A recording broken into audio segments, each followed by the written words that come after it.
Hey Central States team, I wanted to give you another update on the COVID-19 situation. First, certainly it's an ever-changing environment, and there continues to be new information and legislation coming out locally and statewide and at the national level. And we're monitoring it, and I will tell you that as of today, we still remain open in all locations and at full capacity, normal business operations. Now, our number one priority remains to be safety. And I can't reiterate enough our safety protocol to try to avoid the spread and protect ourselves. It starts with personal hygiene, washing our hands, and being very diligent with that. Using sanitizing agents, cleaning regularly our workspaces, our high touch points, and most importantly, avoiding social distancing. In all cases, trying to maintain that 6 feet apart. Avoiding any unnecessary interactions, avoiding physical touch, wearing gloves wherever we can, avoiding transactional opportunities with other people. So we're using all the things we said we would be using to try to keep social distancing in play, but it really takes each and every individual's personal commitment and being intentional to do so. That is the best way for us to protect ourselves. Now, I'm pleased to say that throughout the company, as of today, we have not had any employee confirmed with a positive case of the coronavirus. And I'm grateful for that. In fact, we've only had a handful of cases in which an employee had come in close contact with somebody that had the coronavirus or a suspect to have the coronavirus, to the point where we've had to quarantine them. So it's been a limited number of people. So all in all, as a company, we're doing pretty well. And provided we stay committed to those safety tactics, I hope that that continues. I do want to take the occasion to ask for your help.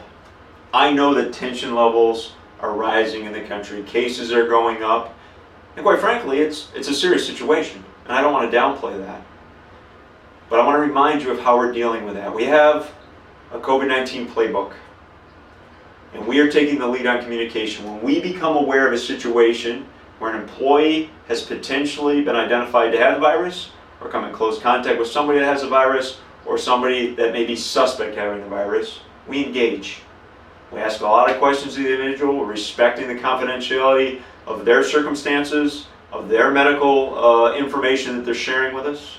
We gather all the facts and data. We then analyze the risk factor, and we analyze what people may we need inside the company to communicate to so they can assess their own risks and make their own decisions. And we're also deciding whether we want to force quarantines beyond the individual themselves. Now, I will tell you, we're doing that job. And in some cases, we have communicated to other people in the company so they know the risks. Now, what we do feel is that there's more and more and more rumors going around. And that amplifies the situation. And what I would ask you, if you hear something you're concerned about, don't spread rumors. Just come and ask your HR person. They will gather the information. They will work with us to understand the facts if necessary, and we will communicate to only those that we feel need communicated to. There's no reason to amplify the fears or concerns. And let's be respectful to each other. If we're spreading rumors about individuals, that's not right for them. And it's certainly not right for maintaining confidentiality that we're supposed to do with their case. Okay, so I look forward to your help on that. The other thing I wanted to address is probably some misunderstanding of an aspect of our playbook. First, we are trying to be very accepting that there are high-risk individuals or people that are caring for high-risk individuals in their homes, or people that are generally just concerned and they don't want to be in the work environment right now. And we've created opportunities for people in those cases to take unpaid excused leave of absence without consequence. Okay? And we're going to continue to do that, right, per our playbook. But what I will tell you is this: if you're an at-risk individual, or living with an at-risk individual, or just generally concerned about the well-being of yourself or your family, and you want to exercise the unpaid leave of absence, you don't get to choose when you come back. You get to come back when the risks are mitigated. And right now, the guidelines we're following or watching is what is being communicated from the federal government. As of today, that risk is in place until April 30th. Meaning, if you go out today because you are now at risk or want to leave just because you're concerned, You can do that. We're going to allow you to do that. But you do not get to come back before April 30th because the risk is in play. Now, if the risk has been mitigated, for example, if your concern was you lived with a high-risk individual, but now you no longer live with them, then you can come talk to us. Okay? But that's how we're treating those conditions. The second thing I wanted to address is it is true that we've provided more flexibility for our people around COVID-19 if they need to have absences. Okay? Including this concept of excused unpaid leave of absence. And that's great. But we're also committed to maintaining normal business operations. And that requires, for those of us that are able to work and haven't exercised some of the opportunities or treatments on the COVID playbook, you need to be here. And our attendance policy is still in effect. And we need to be enforcing that attendance policy, and we expect each of us, out of our commitment to our customers, our company, each other, that we show up for work and be professional. Otherwise, the consequence of the attendance policies will be in play. Okay? The last thing I wanted to do is give you a little indication of what we're thinking about the market and the business. So we're getting ready to close the first quarter. I'll tell you the first quarter was okay. We beat budget. And March wasn't a bad month. Okay, we felt it started to slow late, but it wasn't a bad month. But certainly we can feel some of the difficulties that are going to slow down sales starting to happen. The legislation is closing businesses in certain places. It's negatively impacting our customers or their customers in certain places.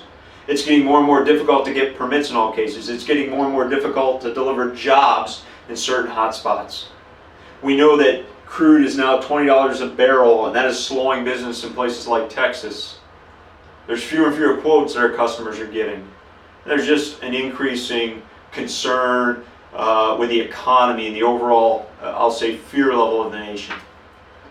We anticipate the next 3 months could be difficult. We put together a forecast as we're trying to look at how we can manage inventory and minimize our inventory levels and don't get too long in that area. Now, I would request all of us, what we really need to be thinking is first maintaining that commitment to customer and our employees by maintaining normal business operations. We need to keep working in the market and trying to grow our business and doing new business development. We need to do like this company did in the crisis of 2008 and 2009, where we gained market share and we were healthier on the other side of it. We hope that same thing can happen. But right now we need to be diligent with our expenses.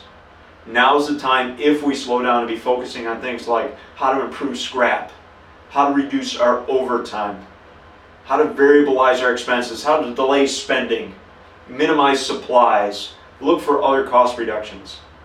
So that as sales go down, we're trying as best we can to protect our profitability. And what we're really hopeful for is that as we get through this peak, because keep in mind why we think it's just starting, is right now with the number of cases increasing, we think that's going to peak to potentially May, and maybe in June start to turn the other way. But we're hopeful that once we get through this thing, there's still built up demand, there were jobs taken, the stuff starts to release itself again, our customers and their customers are free to work, that we have a busy back half of this year. And we want to be ready for that. Okay? So in closing, I want to thank you. As always, we have the best people in the industry. And I'm grateful for that. I appreciate your continued commitment.